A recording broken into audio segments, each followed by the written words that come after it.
बिस्मिल्लाहिर्रहमानिर्रहीम। अस्सलाम वालेकुम। उम्मीद कंदा आहियूं अवां सभई ठीक हूंदा।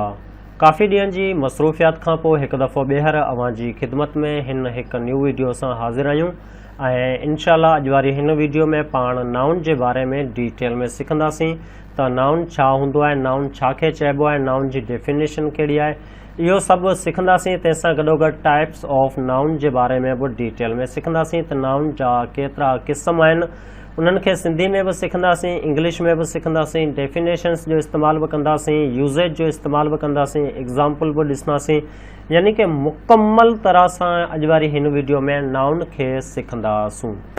अच्छा, तंहिंखां पोइ इन नाउन जे बारे में असां ही कुझु पेज कंपोज़ कया आहिनि, उन्हनि खे असां PDF जी शिकल में आंदो आहे ऐं इन्हनि जेका नाउन जे बारे में ये असां कुझु पेज कंपोज़ कया आहिनि, इन जे बारे में बि डिस्कस कंदासूं त हिननि पेजनि जे ज़रिए अवां कहिड़ी हेल्प वठी सघो था ऐं अवां जे लाइ ही जेके पेज आहिनि इहे कारआमद कीअं साबित थी सघनि था, इन जे बारे में बि पाण डिस्कस कंदासूं।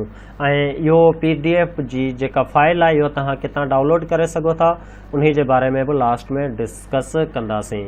त हाणे पाण अॼु वरी हिन क्लास जो आगाज़ कंदा आहियूं, जंहिंमें सभ खां पहिरियों असांजो जेको टॉपिक आहे, जीअं तव्हां स्क्रीन ते ॾिसी रहिया आहियो, फर्स्ट ऑफ ऑल असां नाउन जे बारे में सिखंदा आहियूं त नाउन छा हूंदो आहे, इन जी डेफिनेशन कहिड़ी आहे, इन जा एग्ज़ाम्पल कहिड़ा आहिनि। सभ खां पहिरीं लफ़्ज़ नाउन इंग्लिश में चवंदा आहिनि ऐं नाउन खे सिंधी में इसम चइबो आहे।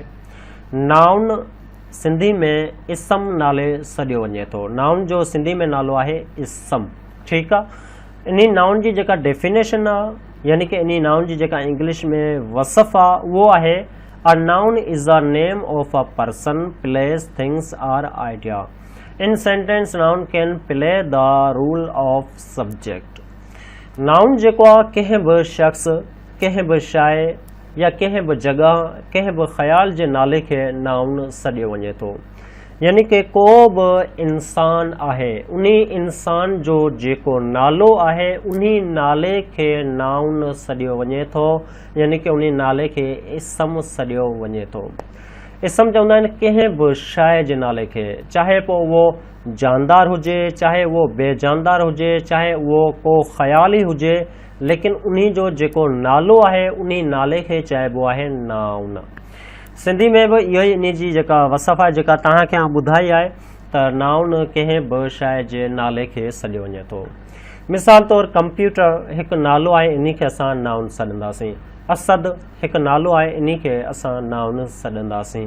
वण हिकु नालो आहे, इन खे बि असां नाउन सॾंदासीं। पेन हिकु नालो आहे, इन खे बि असां नाउन सॾंदासूं। अच्छा, इन खे अलावा जेकॾहिं को पखी आहे, मिसाल तौरु कबूतर, कबूतर लफ़्ज़ बि को नालो आहे, इन खे बि पाण नाउन सॾंदासीं। यानी कंहिं बि शइ जे नाले खे नाउन सॾियो वञे थो। उमेद कंदा आहियूं तव्हांजो नाउन जो कॉन्सेप्ट क्लियर थी वियो हूंदो त नाउन छा खे सॾियो वञे थो। क्लियर आहे। हाणे हिकिड़ो जुमिलो ॾियां थो, उन जो तव्हां पाण प्रैक्टिस कजो ऐं मूंखे ॿुधाइजो कमेंट करे त नाउन कहिड़ो आहे। वण ते 4 चिड़ियूं वेठल आहिनि। वण ते 4 चिड़ियूं वेठल आहिनि। हिन जुमिले में कहिड़ा कहिड़ा नाउन आहिनि, इन जे बारे में असांखे कमेंट करे ज़रूरु ॿुधाइजो, ताकि तव्हांजो नाउन वारो कॉन्सेप्ट अञा बि डिटेल में क्लियर थी सघे। चलो हाणे असीं ॻाल्हि कंदा आहियूं टाइप्स ऑफ नाउन, यानी कि नाउन जा क़िस्म। ज़ाहिरी तौरु ॾिठो वञे त नाउन जा खोड़ सारा क़िस्म आहिनि, मुख़्तलिफ़ तरह जा जेके टाइप्स आहिनि, लेकिन जेके कॉमन मेन टाइप्स आहिनि उहे आहिनि 5। यानी कि इन्हनि जो असां घणो करे हर जाइ ते इस्तेमालु कंदा रहंदा आहियूं। हाणे नाला आहिनि, नालनि जा केतिरा ई क़िस्म थी सघनि था। बहरहाल जेके मेन आहिनि उहे 5 आहिनि। उन्हनि में सभिनी खां पहिरें खे चइबो आहे कॉमन नाउन, ॿियो नंबर ते आहे प्रॉपर नाउन, 3 नंबर ते आहे मटीरियल नाउन, 3 नंबर ते आहे मटीरियल नाउन, 4 नंबर ते आहे एब्स्ट्रैक्ट नाउन, 5 नंबर ते आहे कलेक्टिव नाउन। जेको पहिरें नंबर ते आहे कॉमन नाउन, इन खे सिंधी में चइबो आहे इस्म आम। 2 नंबर ते आहे प्रॉपर नाउन, जंहिंखे इंग्लिश सिंधी में चइबो आहे इस्म ख़ास। इन खां 3 नंबर ते जेको आहे इन खे चइबो आहे मटीरियल नाउन ऐं सिंधी में चइबो आहे इस्म जिन्स। 4 नंबर ते एब्स्ट्रैक्ट नाउन, जंहिंखे सिंधी में चइबो आहे इस्म ज़ात। ऐं लास्ट में 5 नंबर ते जेको कलेक्टिव नाउन आहिनि, इन खे चइबो आहे इस्म जमा। ही आहिनि 5 टाइप्स ऑफ नाउन। असां हिते इन्ही लाइ डिटेल में पढ़ाए रहिया आहियूं ताकि जेको बि तव्हां टुकड़ो वीडियो जो ॾिसो उन वीडियो में असां जेके बि पॉइंट्स तव्हांखे ॿुधायूं उहे अव्हां जूं क्लियर थी वञनि। अच्छा, हाणे असां सिखी वरितो त नाउन छा आहे, नाउन जा टाइप्स केतिरा आहिनि ऐं उन्हनि जा सिंधी में नाला कहिड़ा आहिनि ऐं इंग्लिश में नाला कहिड़ा आहिनि। इन्ही खे एतिरे ताईं पाण सिखी वरितो आहे। इन्ही में को डाउट हुजे त कमेंट ज़रूरु कजो। चलो हाणे असां थोरो अॻिते वधंदा आहियूं ऐं कुझु वधीक ॾिसंदा आहियूं। सभ खां पहिरीं असां हाणे कॉमन नाउन खे ॾिसंदा आहियूं त कॉमन नाउन छा हूंदो आहे, इन जी वसफ़ कहिड़ी आहे, इन जा एग्ज़ाम्पल कहिड़ा आहिनि। अव्हां ॾिसी रहिया आहियो, लेकिन ऐं चाहियां थो त तव्हांखे थोरो एक्सप्लेन करे बि सम्झायां। कॉमन नाउन जेको आहे उन खे चइबो आहे generic name of person, place or thing is called a common noun. कंहिं बि शख़्स, जाइ, शइ या ख़्याल जे आम नाले खे इसम आम चइबो आहे।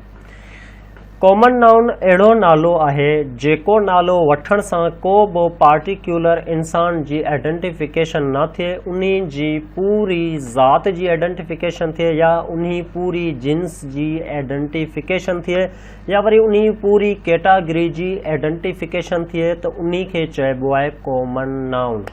कॉमन नाउन इसमें आम आहे जंहिंजो असां हर जाइ ते इस्तेमालु कंदा आहियूं, लेकिन उन जो को मख़सूस नालो कोन वठंदा आहियूं। मिसाल तौर जी बॉय यानी छोकिरो।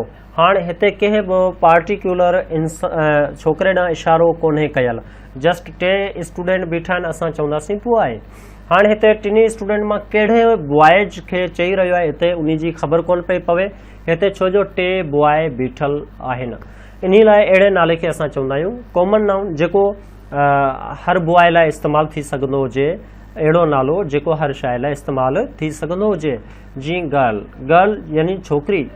हाणे वरी बि तव्हां ईअं इमेजिन कयो त जेकॾहिं 5 छोकिरियूं बीठियूं आहिनि ऐं जस्ट चवंदसि गर्ल्स, हुते कंहिं बि हिकु छोकिरी जो नालो नाहे वरितो, ओनली असां चयोसीं गर्ल्स, त इन लाइ इन खे चइबो आहे कॉमन नाउन। इन तरह सां जीअं हैंड, हथ, हाणे कंहिंजा हथ आहिनि का ख़बर न आहे। कॉलेज, असां हर जाइ ते कॉलेज चवंदा आहियूं, लेकिन कहिड़ी कॉलेज को नालो न आहे, त अहिड़े नाले खे पाण चवंदा आहियूं कॉमन नाउन। कॉमन नाउन अहिड़ो नालो आहे जंहिं नाले सां कंहिं बि मख़सूस शइ जी सुञाणप न थिए, जस्ट उन सां उन जी कैटेगरी जी सुञाणप थिए, त उन खे चइबो आहे कॉमन नाउन। उमेद कंदा आहियूं कॉमन नाउन तव्हांखे क्लियर थी वियो हूंदो। त हेठि बि इन खे तव्हां जेकॾहिं पढ़णु चाहियो था पढ़े सघो था। हिते बि इहो ई लिखियलु आहे, मथे ॾिठो वञे त कंहिं बि शख़्स जो ज़ाहिरी तरह को बि नालो नाहे वरितो वियो त अहिड़े लफ़्ज़ खे इसम आम चइबो आहे। उन खां पोइ हाणे असां ॻाल्हि कंदासीं नंबर 2 जेको आहे, नंबर 2 ते आहे प्रॉपर नाउन। हाणे प्रॉपर नाउन छा खे सॾियो वञे थो? प्रॉपर नाउन कॉमन नाउन जे बिल्कुलु अपोज़िट आहे, बिल्कुलु उन जे मुखालिफ़ आहे। यानी कि जिते प्रॉपर नाउन जी ॻाल्हि कंदासीं ओड़ी ॻाल्हि कॉमन नाउन में पाण नथा कयूं। अच्छा, प्रॉपर नाउन चए थो specific name of a person, place or thing is called a proper noun. कंहिं बि शख़्स, जाइ, शइ या ख़्याल जे ख़ासि या मख़सूस नाले खे इसम ख़ासि चइबो आहे। हिते असां प्रॉपर नाउन अहिड़ो नालो आहे या अहिड़ो लफ़्ज़ आहे जंहिंसां कंहिं बि शख़्स जी आइडेंटिफिकेशन थी वञे, उन जी सुञाणप थी वञे। सपोज़ कयो हुते 2 बॉयज़ बीठल आहिनि, असां उन्हनि मां लफ़्ज़ चवंदासीं असद, त असांखे आराम सां ख़बर पइजी सघे थी त असद हिन 3 स्टूडेंट मां कहिड़ो आहे या हिन 3 छोकिरनि मां कहिड़ो आहे, छो जो असां कंहिं मख़सूस शागिर्द सां मुख़ातिब आहियूं या वरी कंहिं मख़सूस शइ जो नालो वठी रहिया आहियूं। उन खां पोइ आहे हिते लाहौर। लाहौर छा आहे? हिकिड़ो शहर आहे पाकिस्तान जो। त हिते असां लाहौर हिकु शहर जो नालो वठी रहिया आहियूं, असांखे सुञाणप थिए पई त लाहौर हिकु शहर जो नालो आहे। जेकॾहिं हिते लफ़्ज़ शहर इस्तेमालु कयां त कॉमन नाउन आहे। जेकॾहिं हिते शहर जे बदिरां आउं लाहौर चवां, कराची चवां, हैदराबाद चवां, त उहो छा थी वेंदो? उहो थी वेंदो प्रॉपर नाउन। उमेद कंदा आहियूं तव्हांखे कॉमन नाउन ऐं प्रॉपर नाउन समझ में अची वियो हूंदो। हाणे असां हिते हिकु एग्ज़ाम्पल ॾींदा आहियूं तव्हांखे इन्हनि ॿिन्ही में डिफरेंस खे ज़ाहिर करण लाइ ऐं तव्हांजे कॉन्सेप्ट खे अञा बि वधीक पको करण लाइ। हिकिड़ो लफ़्ज़ आहे, मिसाल तौरु आउं चवां, जीअं असां हिते ई सम्झी आया आहियूं, त त शहर, लफ़्ज़ शहर छा आहे? लफ़्ज़ शहर आहे कॉमन नाउन। जेकॾहिं उन जी जाइ ते आउं चवां कराची शहर, पोइ छा ईंदो? कराची कंहिं हिकु शहर जो मख़सूस नालो आहे, त इन लाइ पाण चवंदासीं कराची शहर प्रॉपर नाउन आहे ऐं कॉमन नाउन आहे शहर। ठीकु इन तरह सां ऐं तव्हांखे हिकु एग्ज़ाम्पल ॾियां थो उहो, ऐं तव्हां ॿुधाइजो त इन में कॉमन नाउन कहिड़ो आहे ऐं प्रॉपर नाउन कहिड़ो आहे। ॿ कां ऐं कबूतर, कां ऐं कबूतर वण ते वेठा आहिनि, इन्हनि में कहिड़ो कॉमन नाउन आहे, कहिड़ो प्रॉपर नाउन आहिनि, इहो असांखे तव्हां कमेंट करे ॿुधाईंदा। हिन जा तव्हां हेठि मिसाल बि ॾिसी सघो था, तमामु बहितरीनु ख़ूबसूरत मिसाल ॾिनल आहिनि। इन सां गॾोगॾु हेठि इन्हनि जूं वसफ़ूं बि लिखियल आहिनि, इन्हनि में बि जेको आहे सो बिल्कुलु इन्हनि खे डिस्क्राइब करे सम्झायो वियो आहे। हाणे प्रॉपर नाउन ऐं कॉमन नाउन खे लिखण में काफ़ी स्टूडेंट ग़लतियूं कंदा आहिनि, उहे कहिड़ियूं ग़लतियूं आहिनि इहो असां तव्हांखे थोरो हेठि गाइड कंदा आहियूं। ॾिसो, जॾहिं बि तव्हां प्रॉपर नाउन जो इस्तेमालु कयो या वरी कॉमन नाउन जो इस्तेमालु कयो त इन्हनि लाइ कुझु रूल आहिनि जिन्हनि खे तव्हां फॉलो कंदा ऐं उन्हनि खे पंहिंजी नज़र में रखंदे तव्हां जुमिलो ठाहींदा। कॉमन नाउन में चयो थो जेकॾहिं तव्हां कॉमन नाउन जो इस्तेमालु कयो था, कॉमन नाउन जेको आहे सो आम नालो आहे, त इन आम नाले जो असां पहिरियों अखर कैपिटल लिखण जी असांखे ज़रूरत कोन्हे, यानी कि कॉमन नाउन जिते बि अची वञे उन कॉमन नाउन जो पहिरियों लेटर कैपिटल हुजे इहो ज़रूरी कोन्हे। मिसाल तौरु हिते ॾिसो अ बॉय लिखियलु आहे, हिते बि अ बॉय लिखियलु आहे, हिते अ बॉय जे बदिरां जेको बॉय आहे इन बॉय जो जेको बी आहे इहो कैपिटल आहे, त इन लाइ असां छा कयोसीं, इनखे हिकु ग़लति कयो। हालांकि ग़लति सेंटेंस जे हिसाब सां ग्रामेटिकली ग़लति आहे ऐं ॾिठो वञे त अर्बन इन जी जेका मीनिंग जे मक़सद सां ॾिसंदा त का एॾो वॾो डिफरेंस कोन्हे, को प्रॉब्लम कोन्हे, लेकिन रूल हूंदा आहिनि, रूल मुताबिक़ ईअं हिकु जुमिलो ग़लति हूंदो। ठीकु आहे। ऐं ॿियो वरी हिते ॾिसो हिकिड़ो ॿियो जुमिलो आहे अबॉय, हिन ए जे पोयां ॾिसो जेको बॉय जो पहिरियों लेटर आहे इहो बी स्मॉलेस्ट आहे, इन लाइ असां हिनखे करेक्ट कयो आहे। यादि रहे लिखत वारा रूल पढ़ाई जे दौरान फॉलो कोन कया वेंदा आहिनि। मिसाल तौरु आउं ए बॉय चवां, जेकॾहिं चवां त उन में तव्हांखे कोन थी ख़बर पइजी सघे त बॉय जो पहिरियों लेटर कैपिटल चवे पियो या स्मॉलेस्ट चवे पियो, लेकिन लिखण में ज़ाहिर थी सघे थो।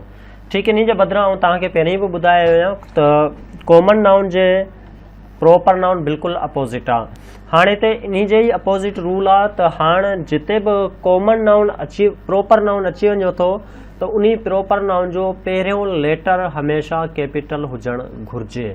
मिसाल तौरु जीअं हिते ॾिसो ए आमना, हाणे आमना हिते ए आमना लफ़्ज़ जो निढो ॾियां त आमना छा आहे, हिकु मख़सूस कंहिं छोकिरी जो नालो आहे, त इन खे असां चवंदासीं इहो प्रॉपर नाउन आहे, त इन लाइ असां इन नाले जो पहिरियों लेटर हमेशह कैपिटल रखंदासीं, बाक़ी इनखे स्मॉलेस्ट, बाक़ी जेको कॉमन नाउन आहे उन जे पहिरें लेटर खे स्मॉलेस्ट रखंदासीं। उमेदु कंदा आहियूं त एतिरे ताईं तव्हांजो कॉन्सेप्ट क्लियर थी वियो हूंदो। अच्छा ॾिसो, ऐं just in ji तकड़े reading in लाइ कंदो अचां पियो त जीअं ऐं हीअ जेका स्लाइड तव्हां ॾिसी रहिया आहियो या वरी हीअ जेको PDF निडी कंपोज़िंग आहे इहो तव्हां ॾिसी रहिया आहियो, इहो तव्हांखे ॿुधाइण वारो आहियां, इन जो लिंक बि शेयर करण वारो आहियां। इन जो लिंक तव्हांखे हेठि डिस्क्रिप्शन में मिली वेंदो, जंहिं ते क्लिक करे हिन पूरी PDF खे अवां डाउनलोड करे सघो था इज़ीली, ऐं उन खां पोइ हिनखे तव्हां जीअं आउं पढ़ाए रहियो आहियां ईअं ॾिसी करे पाण बि पढ़ी सघो था ऐं इन मां खोड़ सारा फ़ाइदा बि हासिलु करे सघो था। अच्छा, इन खां पोइ 3 नंबर ते मटीरियल नाउन। मटीरियल नाउन छा हूंदा आहिनि? मटीरियल नाउन हिकु अहिड़ो नाउन आहे जंहिं नाउन जे ज़रिए असां हिक खां वधीक शयूं ठाहे सघूं। मिसाल तौरु मटीरियल नाउन हिकु अहिड़ी शइ जो नालो आहे जंहिं शइ मां ॿियूं शयूं ठही सघनि त उन शइ जे नाले खे मटीरियल नाउन चयो वञे थो। जी मिसाल तौरु वाटर यानी पाणी, पाणी मां असां शरबत बि ठाहे सघूं था, पाणी मां असां बर्फ़ बि ठाहे सघूं था, पाणी मां असां चांहि बि ठाहे सघूं था, पाणी जो असां मुख़्तलिफ़ शयुनि में इस्तेमालु करे सघूं था, यानी कि पाणी जो असां हिक खां वधीक शयुनि में इस्तेमालु कयूं था, हिक खां वधीक शयूं पाणी जूं ठाहे सघूं था, त लफ़्ज़ पाणी खे असां छा चयोसीं? Material noun. उन खां पोइ वुड यानी काठ मां बि असां ॾिसो मुख़्तलिफ़ तरह जा फर्नीचर ठाहे सघूं था। असां पंहिंजे घरनि में बि काठ जा मुख़्तलिफ़ तरह जा फर्नीचर यूज़ कंदा आहियूं। जेकॾहिं अव्हांजे घर में काठ जा फर्नीचर न हुजनि तॾहिं बि तव्हांजे घर में विंडो एंड डोर घर जे अंदरि लाज़मी हूंदी, के न का टेबल चेयर वुड जी लाज़मी हूंदी। त इन लाइ ॾिसो असां वुड जो बि मुख़्तलिफ़ शयुनि में इस्तेमालु कंदा आहियूं या वुड मां मुख़्तलिफ़ शयूं ठाहींदा आहियूं। त इन लाइ असां छा कयोसीं, लफ़्ज़ वुड जेको आहे इन खे चयोसीं इहो आहे मटीरियल नाउन। मटीरियल नाउन अहिड़ो नाउन या अहिड़ो नालो आहे जंहिं नाले मां ॿियूं शयूं ठहंदियूं हुजनि। क्लियर आहे। उन खां पोइ लोह मां बि तव्हां ॾिसो केतिरियूं शयूं ठाहिजी सघनि थियूं, प्लास्टिक मां बि केतिरियूं ई शयूं ठाहिजी सघनि थियूं। हींअर इन खे हिते ॾिसो, इन जे बारे में हिते बि डिटेल में डिफाइन कयल आहे। त मथे ॾिठो वञे त हिकु लफ़्ज़ काठ लिखियलु आहे जंहिं मां साफ़ ज़ाहिर थिए पियो त काठ मां ॿिया केतिरा ई सामान ठही सघनि था। त अहिड़े नाले खे इस्म जिन्स चइबो आहे। हेठि बि डिटेल में बयानु कयल आहे, मूंखे हिते इन खे सम्झाइण जी ज़रूरत कोन्हे, एॾो वॾो कॉन्सेप्ट हेठि ऑलमोस्ट ॾिनल आहे। अच्छा, इन खां पोइ चौथे नंबर ते अब्स्ट्रैक्ट नाउन। अब्स्ट्रैक्ट नाउन चवंदा आहिनि कंहिं बि शइ जी बहादुरी ज़ाहिर करणु, कंहिं बि शइ जी एडवाइस ज़ाहिर करणु, ईमानदारी ज़ाहिर करणु, यानी कि इस्म ज़ात हिकु अहिड़ो नालो आहे जंहिंसां ख़ासियत हालत खे ज़ाहिर कयो वञे थो। अब्स्ट्रैक्ट नाउन खे सिंधी में चवंदा आहिनि इस्म ज़ात। इस्म ज़ात हिकु अहिड़ो नालो आहे जंहिं नाले जे ज़रिए असां कंहिं बि शख़्स जी ख़ासियत खे या वरी कंहिं बि शख़्स जी हालत खे ज़ाहिर कंदा आहियूं। मिसाल तौरु ऑनेस्टी थी वियो, ईमानदारी। हाणे ईमानदारी छा आहे, ख़ासियत आहे। त फलाण शख़्स ईमानदार आहे, यानी कि उन जी ईमानदारी ख़ासियत आहे। त ख़ासियत वारे लफ़्ज़ खे पाण अब्स्ट्रैक्ट नाउन चवंदा आहियूं। या बहादुरी थी वियो, या मशवरो थी वियो, क़ाबिलियत थी वई, इहे सभु शयूं छा आहिनि, कंहिं न कंहिं इंसान जूं ख़ासियतूं हूंदियूं आहिनि। जेकॾहिं को शख़्स क़ाबिल आहे त पाण चवंदासीं इहो इन जी क़ाबिलियत आहे, इहो इन जे अंदरि ख़ासियत आहे। वधीक इन खे हेठि इन में बि पढ़े तव्हां कॉन्सेप्ट वधीक क्लियर करे सघो था। ऐं यादि रहे हिते ॾिसो लिखियलु आहे मोहम्मद शरीफ़, हीउ मुंहिंजो व्हाट्सअप नंबर आहे। जेकॾहिं तव्हांखे हीअ PDF फाइल नथी मिले, हिन नंबर ते कॉन्टेक्ट कजो ऐं इनशाअल्लाह तव्हांखे हीअ PDF में सेंड करे छॾींदुसि। हाणे असां ॻाल्हि कंदासीं नंबर 5। नंबर 5 असांजो लास्ट टॉपिक आहे। लास्ट टॉपिक में जेको असांजो टाइटल आहे उन खे चवंदा आहियूं पाण कलेक्टिव नाउन। कलेक्टिव नाउन खे सिंधी में चइबो आहे इस्म जमा। लफ़्ज़ जमा मां ई तव्हांखे ख़बर पइजी वई हूंदी त कलेक्टिव नाउन जो असां कहिड़ियुनि जायुनि ते कीअं इस्तेमालु कंदा आहियूं। कलेक्टिव नाउन हिकु अहिड़ो नालो आहे जंहिं नाले में पूरो ग्रुप ज़ाहिर थींदो हुजे। मिसाल तौरु जाम खिलाड़ी पाण में मिली करे हिकु टीम ठाहिनि था। लफ़्ज़ टीम जेको आहे इहो हिकु कलेक्टिव नाउन आहे, छो जो टीम जे अंदरि काफ़ी मेंबर हूंदा आहिनि। छा हूंदा आहिनि, काफ़ी मेंबर हूंदा आहिनि। इन खां अलावा हिते ॾिसो जीअं हिकिड़ो क्लास लिखियलु आहे, क्लास जे अंदरि बि काफ़ी शागिर्द हूंदा आहिनि। जाम शागिर्द मिली करे छा ठाहिनि पिया, हिकिड़ी क्लास ठाहिनि पिया। जेकॾहिं ऐं तव्हांखे ईअं खणी चवां, जेको मैथमेटिक में पाण सेट पढ़ंदा आहियूं, सेट लफ़्ज़ सेट, उन जी ऐं कलेक्टिव नाउन जो कॉन्सेप्ट हिकु जहिड़ो ई आहे। त उमेद कंदा आहियां त एतिरे ताईं जेको कुझु सम्झायो आहे उहो अव्हांखे क्लियर समझ में अची वियो हूंदो। कलेक्टिव नाउन जे बारे में मां वरी सम्झायां थो त कलेक्टिव नाउन चवंदा आहियूं अहिड़े नाले खे जंहिं नाले जी मदद सां असां पूरे ग्रुप खे ज़ाहिर करे सघूं। इन खां पोइ कलेक्टिव नाउन जो इस्तेमालु सिंगुलर ऐं प्लूरल में थिए थो। सिंगुलर ऐं प्लूरल जा जेके 6 मेन कॉन्सेप्ट आहिनि, सिंगुलर चवंदा आहिनि वाहिद खे, प्लूरल चइबो आहे जमा खे, यानी कि हिकु या हिकु खां वधीक। त सिंगुलर खे प्लूरल में कीअं चेंज कयो वञे थो, इन जे बारे में असां ऑलमोस्ट 2 क्लासूं ठाहे चुका आहियूं ऐं हिकु क्लास जो लिंक असां हेठि डिस्क्रिप्शन में ॾेई छॾींदासूं। जेकॾहिं अव्हां सिंगुलर ऐं प्लूरल जे बारे में डिटेल में सिखणु चाहियो था त उन लिंक ते क्लिक करे उहो वीडियो ॾिसी करे अव्हां सिंगुलर ऐं प्लूरल जो बि कॉन्सेप्ट हमेशह लाइ क्लियर करे सघो था। उन में असां सिंगुलर ऐं प्लूरल खे डिटेल में डिफाइन कयो आहे।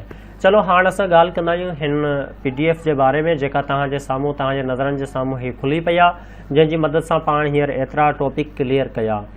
हीअ हिकु निडड़ी PDF फाइल आहे जंहिंखे असां कंपोज़ कयो आहे ऐं इन PDF फाइल खे असां पंहिंजी वेबसाइट ते ॾेई छॾियो आहे। उन वेबसाइट जो नालो आहे www.sarpak.com, जेका तव्हांजे हिन स्लाइड जे अंदरि जेको वाटर मार्क आहे इन में बि ॾिसी सघो था। इन स्लाइड जी जेका टॉप आहे उन ते जेका हेडर हूंदो आहे, इन हेडर ते बि तव्हां ॾिसी सघो था। हिते बि इन जे बारे में लिखियलु आहे जेको आहे सो www.sarpak.com।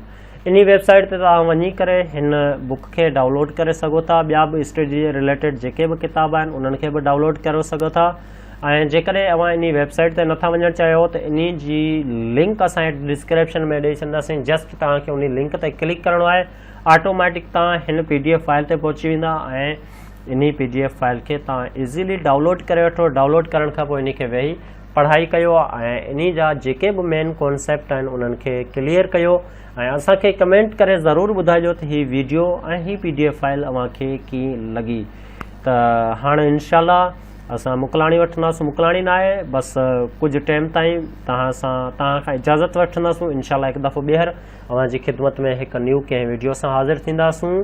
तेसीं ताईं असांखे ॾियो इजाज़त। अल्लाह हाफ़िज़।